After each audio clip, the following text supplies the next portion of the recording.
Teachings of Lord Caitanya by His Divine Grace, A.C. Bhaktivedanta Swami Prabhupāda. Chapter 18. The Conversations with Prakāśānanda. According to the principles of Mayavadi sannyasis, singing, dancing, and playing musical instruments are strictly prohibited, for they are considered to be sinful activities. The Mayavadi sannyasi is simply supposed to engage in the study of Vedanta. Therefore, when the Mayavadi sannyasis in Benares saw that Lord Caitanya was indulging in singing, dancing, playing musical instruments, and always chanting Hare Krishna, Krishna Krishna, Hare Hare, Hare Rama, Rama Rama, Hare Hare, they concluded that he was not educated and that, out of sentiment, he was misleading his followers. Shankaracharya's injunction was that a sannyasi should always be engaged in the study of Vedanta, that he should be satisfied by simply having one cloth and nothing more. Because Lord Caitanya neither studied Vedanta formally nor ceased from singing and dancing, he was criticized by all the sannyasis at Benares, as well as by their household followers. When Lord Caitanya received news of this criticism from his students and disciples, he simply smiled and started for Mathura and Vrindavan.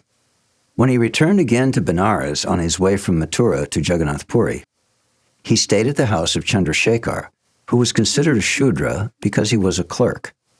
In spite of this, Lord Caitanya Mahāprabhu made his residence at his home. Lord Caitanya made no distinctions between Brahmins and Shudras. He accepted anyone who was devoted. Customarily, a sannyasi is supposed to take shelter and eat in the home of a Brahmin. But Chaitanya Mahāprabhu, as the independent, supreme personality of Godhead, used his own discretion and decided to stay at Chandrasekhar's house. In those days, by misusing their Brahminical heritage, the Brahmins passed a law to the effect that anyone not born in a Brahmin family was to be considered a Shudra. Thus, even the Kshatriyas and Vaidyas were also considered Shudras. Because the Vaidyas were supposed to be descendants of Brahmin fathers and Shudra wives, they were sometimes called Shudras. Thus, Chandrasekhar-Acārya, although born in a Vaidya family, was called a Shudra in Benares. As long as Lord Caitanya stayed in Benares, he remained at Chandrasekhar's home, and he took his food at the home of Tapan Mishra. When Sanatana Gosvāmī met Lord Caitanya at Benares, he learned the process and principles of devotional service during 2 months of continuous teaching. Lord Caitanya's instructions to Sanatana Gosvāmī have been described in the first part of this book. After receiving these teachings, Sanatana Gosvāmī was authorized to propagate the principles of devotional service and Srimad Bhagavatam. It was during this time that both Tapan Mishra and Chandrasekhar-Acārya were feeling very sorry about the strong criticism against Lord Caitanya Mahāprabhu, and they came together and prayed for the Lord to meet the Mayavadi sannyasis. We have been mortified by hearing unfavorable criticisms from the Mayavadi sannyasis against you, they informed Lord Caitanya. Indeed, it has become intolerable for us. They requested the Lord to do something so that these criticisms might be stopped. While they were discussing this subject, a Brahmin came to Lord Caitanya and invited him to his home. All the sannyasis had been invited but Chaitanya Mahāprabhu, and now the Brahmin came to invite him. Knowing that the Lord did not associate with Mayavadi sannyasis, the Brahmin fell down at Chaitanya Mahāprabhu's feet and implored him, "Although I know that you do not accept invitations, I still implore you to come and take prasad at my home with the other sannyasis. If you accept this invitation, I will consider it a special favor." The Lord took this opportunity and accepted the Brahmin's invitation in order to meet the Mayavadi sannyasis. Actually, this was an arrangement made by the Lord himself. Although the Brahmin who invited him knew that the Lord did not accept any invitations, he was still very eager to invite him. The next day, Lord Caitanya went to the house of the Brahmin and saw that all the Mayavadi sannyasis were sitting there. He offered his respects to all the sannyasis, as was customary, and then went to wash his feet. After washing, he sat down beside the foot basin, a little distance from the other sannyasis. While he was sitting there, the sannyasis saw a glaring effulgence emanating from his body. Being attracted by this glaring effulgence, all the Mayavadi sannyasis stood up and showed him their respects. Amongst them was one sannyasi named Prakāśānanda Saraswati. He was the chief amongst the impersonalist sannyasis, and he addressed Lord Caitanya with great humility, asking him to come and sit amongst them. "My dear sir, why are you sitting in that filthy place?" he asked. "Please come and sit with us." "Oh, I belong to an inferior sect of sannyasis," Lord Caitanya replied. "Therefore I think that I should not sit with you. Let me remain down here." Prakāśānanda was surprised to hear such a thing from such a learned man, and he actually took the Lord's hand and requested him to please come and sit with him.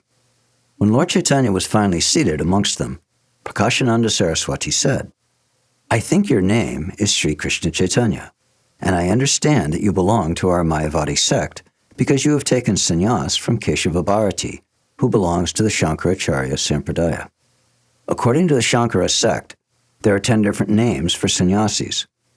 Out of them, 3 names, Tirtha, Ashram, and Saraswati, are given to the sannyasis considered to be the most enlightened and cultured.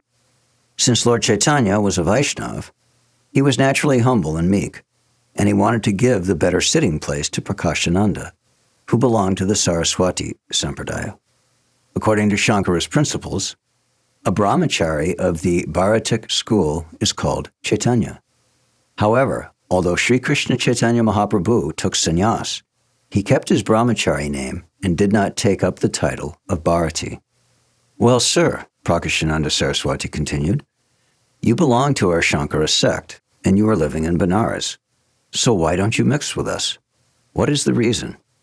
Another thing, you are a sannyasi and are supposed to engage simply in the study of Vedanta. But we see that instead you are always engaged in chanting and dancing and playing music. What is the reason? These are the activities of emotional and sentimental people, but you are a qualified sannyasi. Why not engage in the study of Vedanta? By your effulgence, it appears to us that you are just like the Supreme Narayan, the personality of Godhead. But by your behavior, you appear to be otherwise. So we are inquisitive to know why you act in this way." "My dear sir, my spiritual master considered me a great fool," Lord Caitanya replied. "Therefore he has more or less punished me by saying that because I am such a fool, I have no capacity to study Vedanta. So in turn he gave me the chanting of Hare Krishna, Krishna Krishna, Hare Hare, Hare Rama, Rama Rama, Hare Hare. My spiritual master told me, just go on chanting this Hare Krishna mantra. It will make you all perfect." Actually, Lord Caitanya was neither foolish nor ignorant of the principles of Vedanta. His purpose was to demonstrate to modern society that fools who have no history of penance and austerity should not try to study Vedanta just for some recreational purpose. In his Shikshashtaka, Lord Caitanya said that one should be in a humble state of mind, should think himself lower than the grass on the street, should be more tolerant than a tree, and should be devoid of all sense of prestige and ready to offer all kinds of respects to others.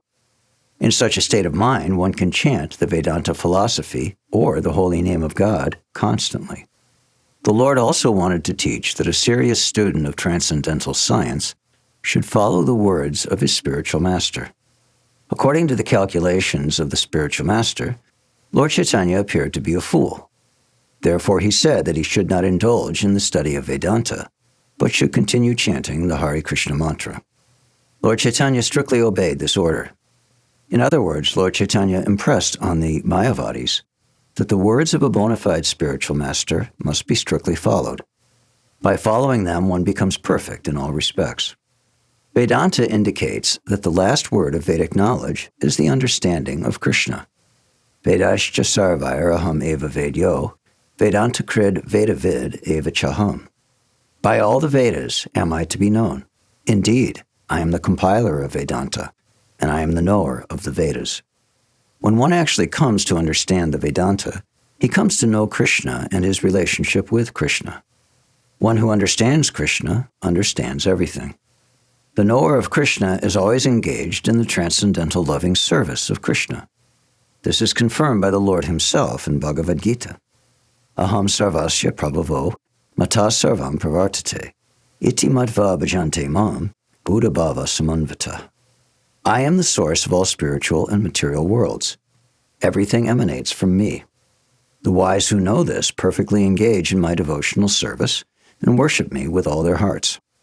A living entity is eternally related with Krishna in the relationship of master and servant. Once that service is wanting, or in other words, when one is not situated in Krishna consciousness, it is to be understood that study of Vedanta is insufficient. When one does not understand Krishna or does not engage in his transcendental loving service, it is to be understood that he is adverse to the study of Vedanta and to the understanding of the Supreme Personality of Godhead. The path of Vedanta study shown by Lord Caitanya should be followed by all. A person who is puffed up by so-called education and who has no humility does not seek the protection of a bona fide spiritual master. He thinks that he does not require a spiritual master and that he can achieve the highest perfection by his own efforts. Such persons are not eligible for the study of Vedanta Sutra. Those who are under the spell of material energy do not follow the instructions of the disciplic succession, but try to manufacture something of their own and thereby step outside the sphere of Vedanta study. A bona fide spiritual master must always condemn such independent mental speculators. If the bona fide spiritual master directly points out the foolishness of a disciple, it should not be taken otherwise. A person who is completely ignorant of the science of God cannot be considered learned. More or less, everyone who is not in Krishna consciousness is subject to foolishness.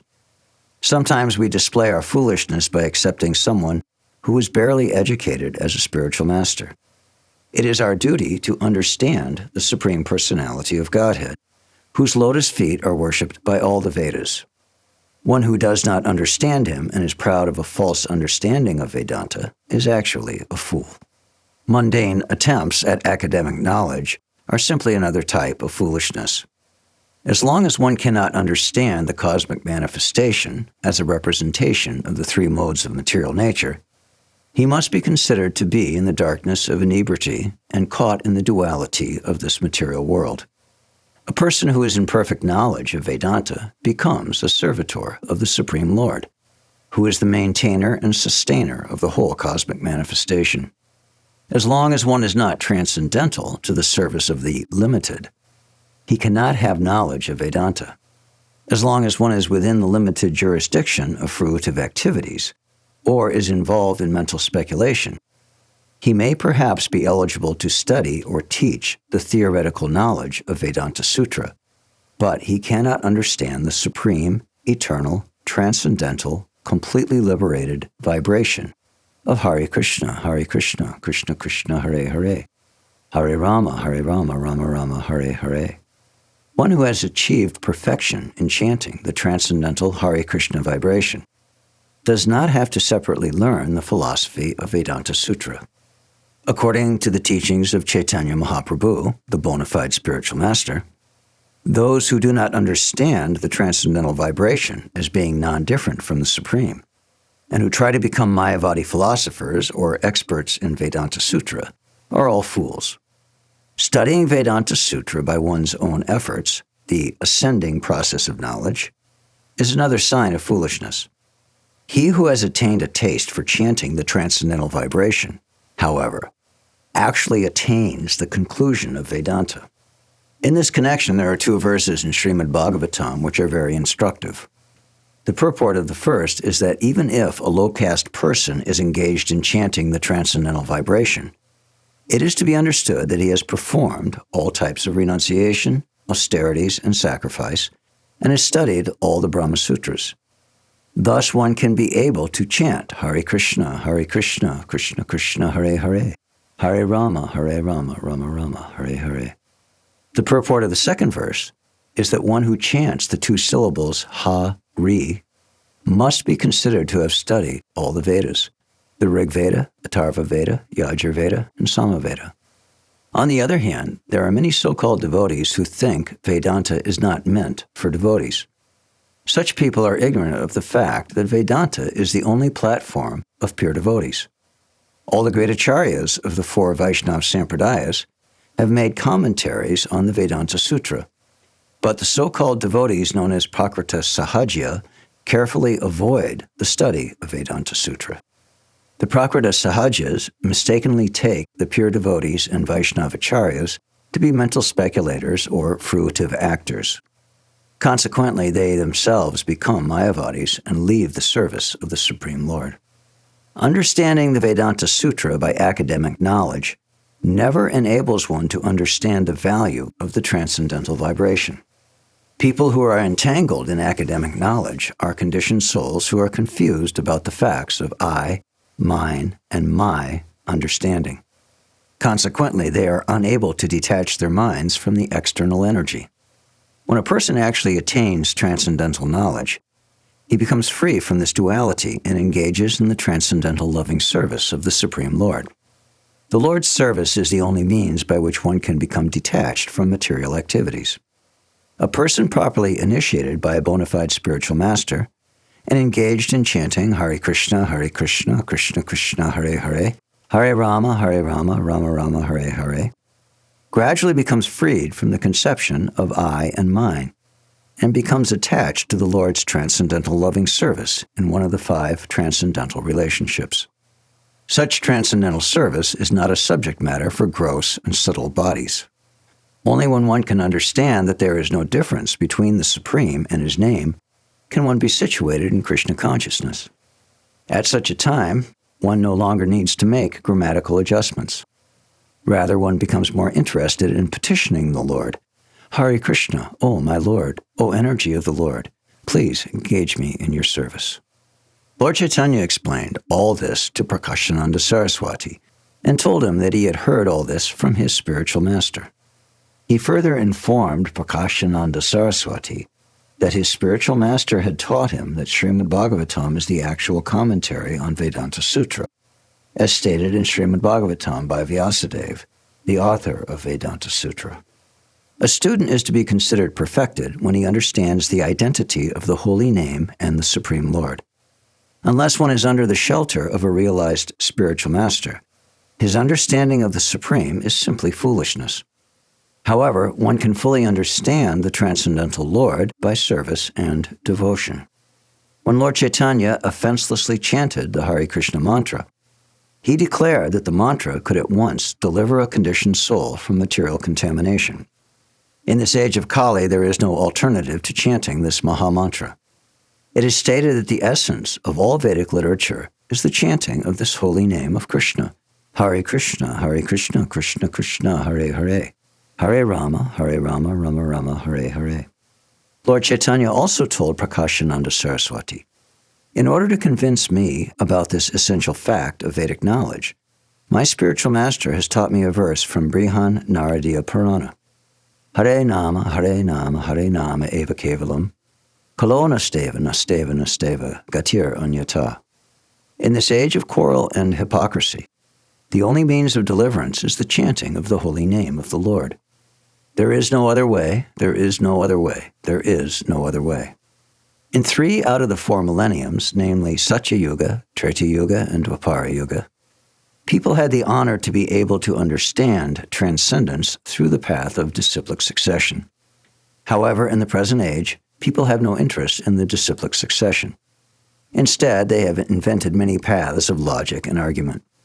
This individual attempt to understand the supreme transcendence, called the ascending process, is not approved by the Vedas. The absolute truth must descend from the absolute platform. He is not to be understood by the ascending process. The holy name of the Lord, Hare Krishna, Krishna Krishna, Hare Hare, Hare Rama, Rama Rama, Hare Hare, is a transcendental vibration because it comes from the transcendental platform, the supreme abode of Krishna. Because there is no difference between Krishna and his name, the holy name of Krishna is as pure, perfect, and liberated as Krishna himself. Academic scholars have no entrance by means of logic and other argument into the understanding of the transcendental nature of the holy name of God. The single path in understanding the transcendental nature of Hare Krishna, Krishna Krishna, Hare Hare, Hare Rama, Rama Rama, Hare Hare, is the chanting of these names with faith and adherence. Such chanting will release one from designated conditions arising from the gross and subtle bodies. In this age of logic, argument, and disagreement, the chanting of Hare Krishna is the only means for self-realization. Because this transcendental vibration alone can deliver the conditioned soul, it is considered to be the essence of the Vedanta Sutra. According to the material conception, there is duality between the name, form, quality, emotions, and activities of a person and the person himself.